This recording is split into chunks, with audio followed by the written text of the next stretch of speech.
ओम शांति। 8 दिसंबर 2025 बाबा के महावाक्य। मीठे बच्चे, जब तक जीना है बाप को याद करना है। याद से ही आयु बढ़ेगी। पढ़ाई का तंत्र सार ही है याद। प्रश्न, तुम बच्चों का अतीन्द्रिय सुख गाया हुआ है, क्यों? उत्तर, क्योंकि तुम सदा ही बाबा की याद में खुशियां मनाते हो। अभी तुम्हारी सदा ही क्रिसमस है। तुम्हें भगवान पढ़ाते हैं, इससे बड़ी खुशी और क्या होगी। यह रोज की खुशी है, इसीलिए तुम्हारा ही अतीन्द्रिय सुख गाया हुआ है। गीत, नयनहीन को राह दिखाओ प्रभु। ओम शांति। ज्ञान का तीसरा नेत्र देने वाला रूहानी बाप रूहानी बच्चों को समझाते हैं। ज्ञान का तीसरा नेत्र सिवाय बाप के कोई दे नहीं सकता। तो अभी बच्चों को ज्ञान का नेत्र मिला है। अभी बाप ने समझाया है कि भक्ति मार्ग है ही अंधियारा मार्ग।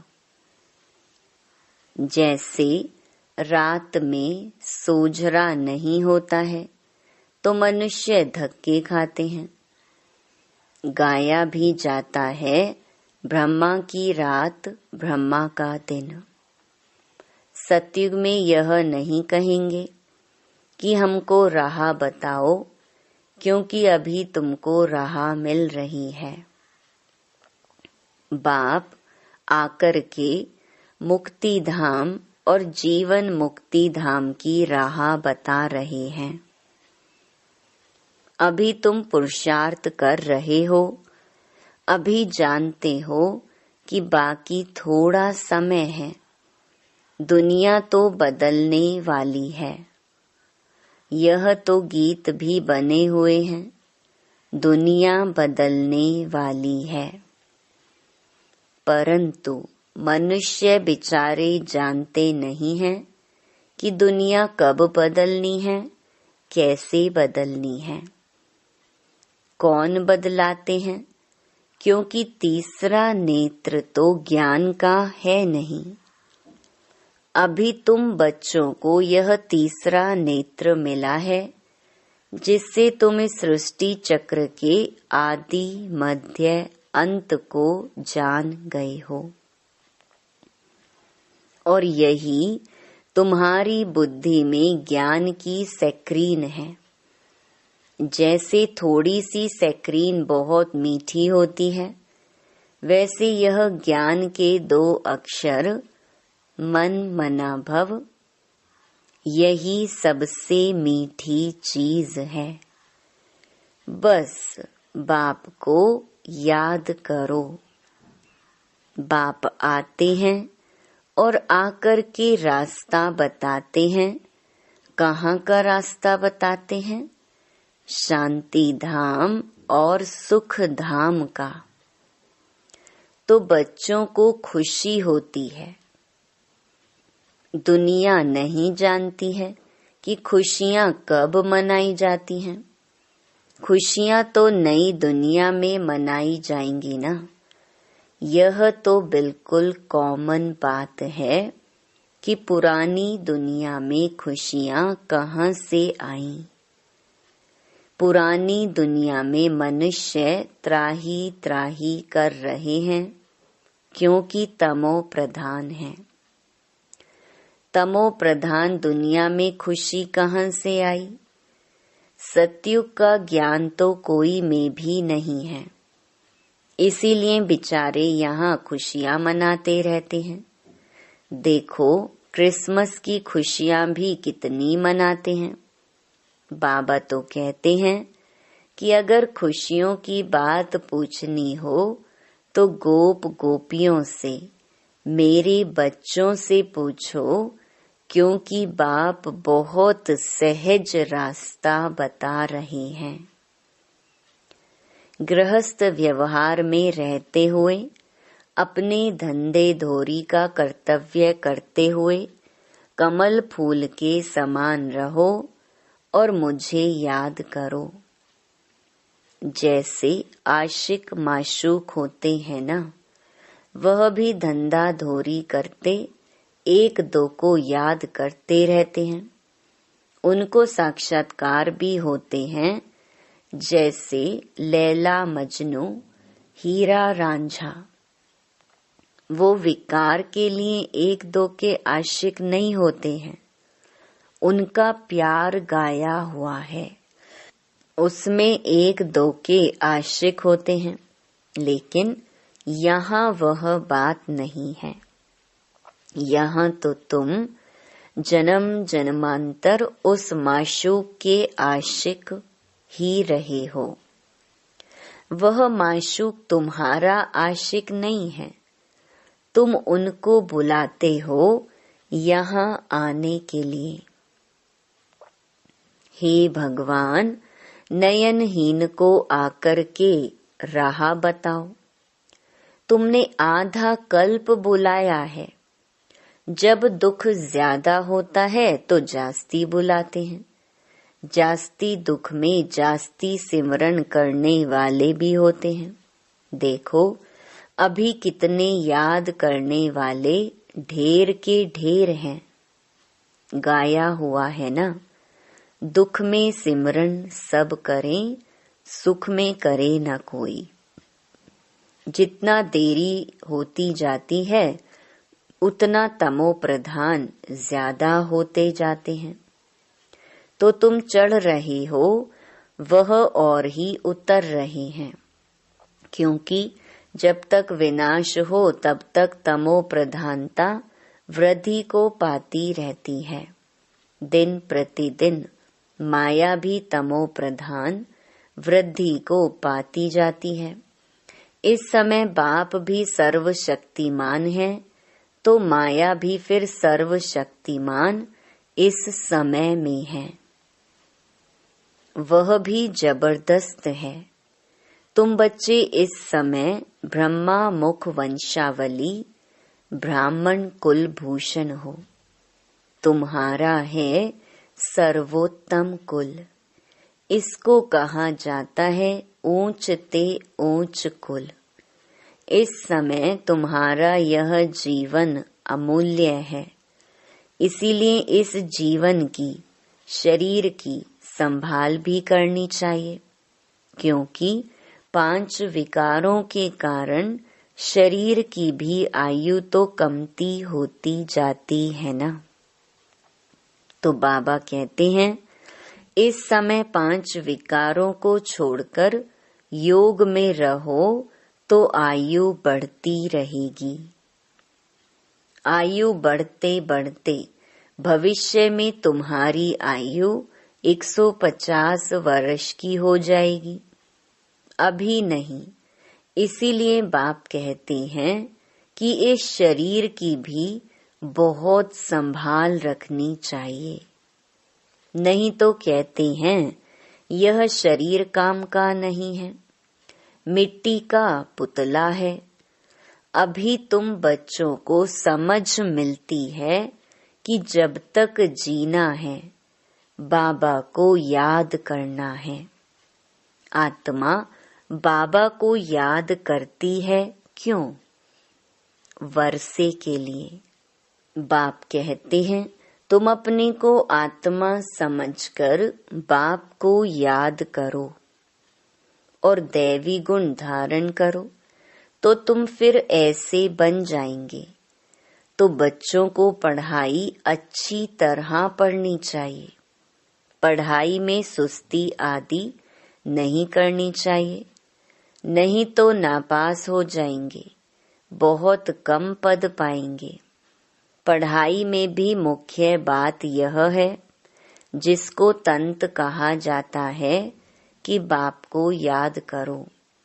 जब प्रदर्शनी में या सेंटर पर कोई भी आते हैं तो उनको पहले पहले यह समझाओ कि बाबा को याद करो, क्योंकि वह ऊंच ते ऊंच है, तो ऊंचे ते ऊंचे को ही याद करना चाहिए, उनसे कम को थोड़े ही याद करना चाहिए।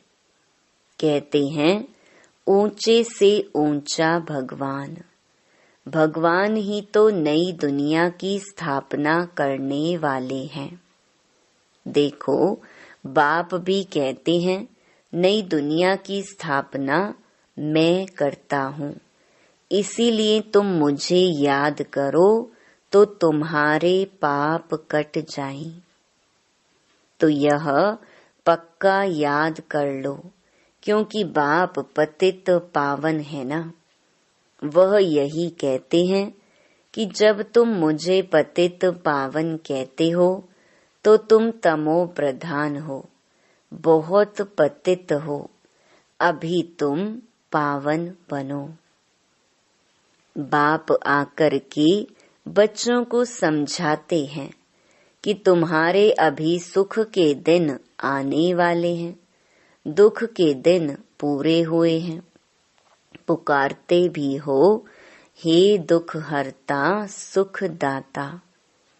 तो जानते हो ना कि बरोबर सतयुग में सब सुखी ही सुखी हैं। तो बाप बच्चों को कहते हैं कि सभी शांति धाम और सुख धाम को याद करते रहो। यह है संगम युग, खिवैया तुमको पार ले जाते हैं। बाकी इसमें कोई खिवैया व नैया की बात है नहीं। यह तो महिमा कर देते हैं कि नैया को पार लगाओ। अब एक की नैया तो पार नहीं लगनी है ना, सारे दुनिया की नैया को पार लगाना है। यह सारी दुनिया जैसे एक बहुत बड़ा जहाज है, इनको पार लगाते हैं तो तुम बच्चों को बहुत खुशी मनानी चाहिए, क्योंकि तुम्हारे लिए सदैव खुशी है, सदैव क्रिसमस है। जब से तुम बच्चों को बाप मिला है, तुम्हारी क्रिसमस सदैव है। इसीलिए अतीन्द्रिय सुख गाया हुआ है। देखो, यह सदैव खुश रहते हैं। क्यों? अरे, बेहद का बाप मिला है, वह हमको पढ़ा रहे हैं, तो यह रोज की खुशी होनी चाहिए ना। बेहद का बाप पढ़ा रहे हैं, वाह! कभी कोई ने सुना? गीता में भी भगवानुवाच है कि मैं तुमको राजयोग सिखलाता हूँ। जैसे वह लोग बैरिस्ट्री योग, सर्जनरी योग सिखलाते हैं, मैं तुम रूहानी बच्चों को राजयोग सिखाता हूँ। तुम यहाँ आते हो तो बरोबर राजयोग सीखने आते हो ना। मूंझने की तो दरकार नहीं, तो राजयोग सीखकर पूरा करना चाहिए ना। भागंती तो नहीं होना चाहिए। पढ़ना भी है तो धारणा भी अच्छी करनी है। टीचर पढ़ाते हैं धारणा करने के लिए। हर एक की अपनी अपनी बुद्धि होती है, किसकी उत्तम, किसकी मध्यम, किसकी कनिष्ठ। तो अपने से पूछना चाहिए कि मैं उत्तम हूँ, मध्यम हूँ या कनिष्ठ हूँ। अपने को आपे ही परखना चाहिए कि मैं ऐसे ऊंचे ते ऊंचा इम्तिहान पास करके ऊंच पद पाने के लायक हूँ। मैं सर्विस करता हूँ। बाप कहते हैं बच्चे सर्विसेबल बनो, बाबा को फॉलो करो, क्योंकि मैं भी तो सर्विस करता हूँ ना। आया ही हूँ सर्विस करने के लिए और रोज रोज सर्विस करता हूँ, क्योंकि रथ भी तो लिया है ना। रथ भी मजबूत है, अच्छा है, और सर्विस तो इनकी सदैव है। बाप दादा तो इनके रथ में सदैव हैं। भले इनका शरीर बीमार पड़ जाए, मैं तो बैठा हूँ ना, तो मैं इनके अंदर में बैठ करके लिखता भी हूँ। अगर यह मुख से नहीं भी बोल सके तो मैं लिख सकता हूँ। मुरली नहीं मिस होती है। जब तक बैठ सकें, लिख सकें, तो मैं मुरली भी बजाता हूँ। बच्चों को लिख करके भेज देता हूँ, क्योंकि सर्विसेबल हूँ ना।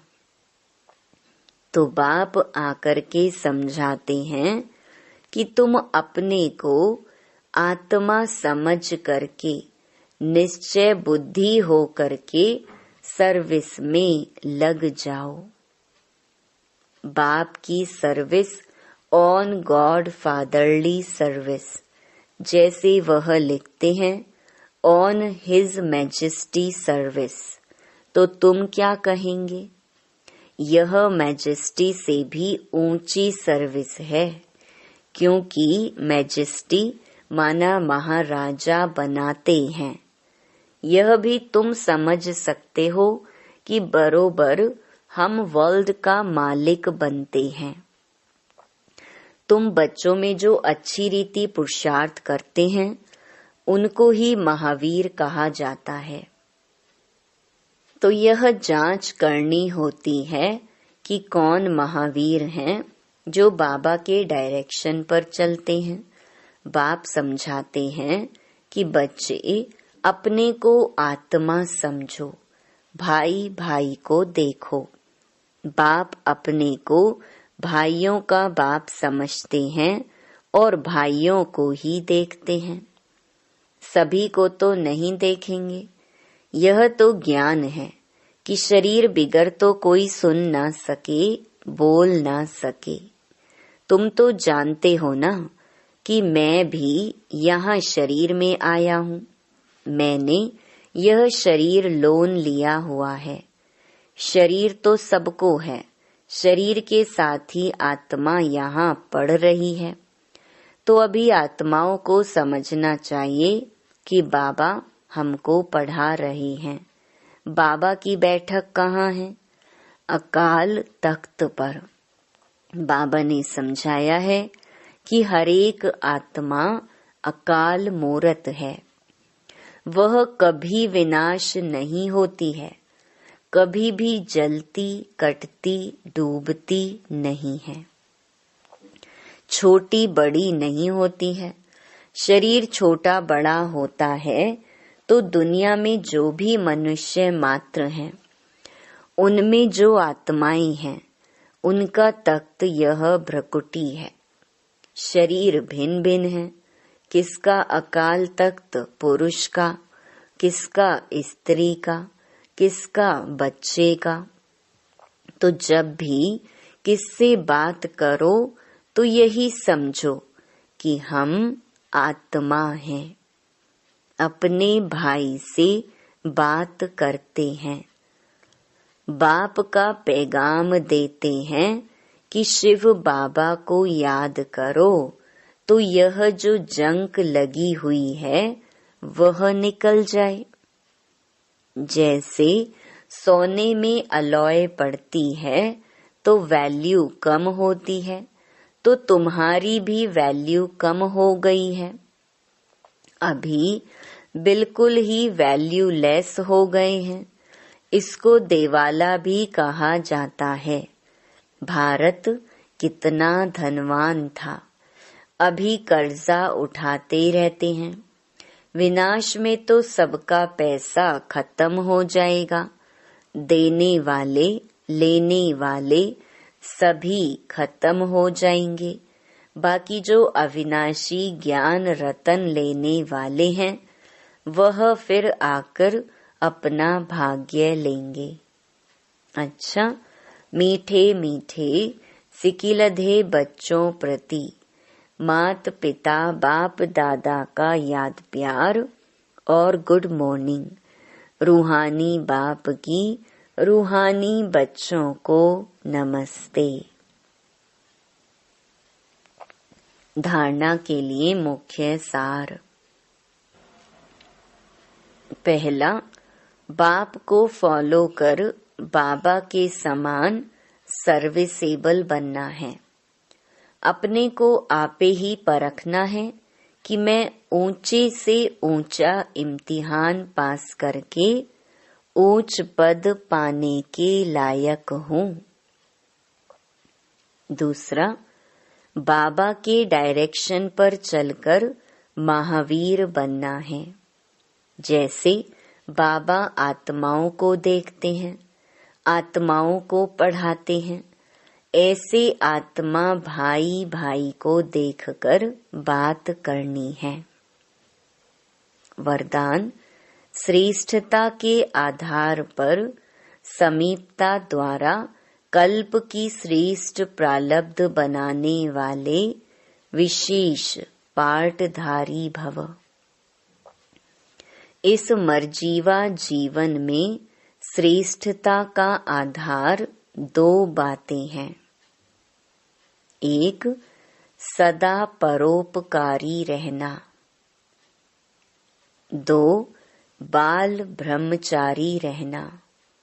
जो बच्चे इन दोनों बातों में आदि से अंत तक अखंड रहे हैं, किसी भी प्रकार की पवित्रता अर्थात स्वच्छता बार बार खंडित नहीं हुई है, तथा विश्व के प्रति और ब्राह्मण परिवार के प्रति जो सदा उपकारी हैं, ऐसे विशेष पाठधारी बाप दादा के सदा समीप रहते हैं और उनकी प्रालब्ध सारे कल्प के लिए श्रेष्ठ बन जाती है।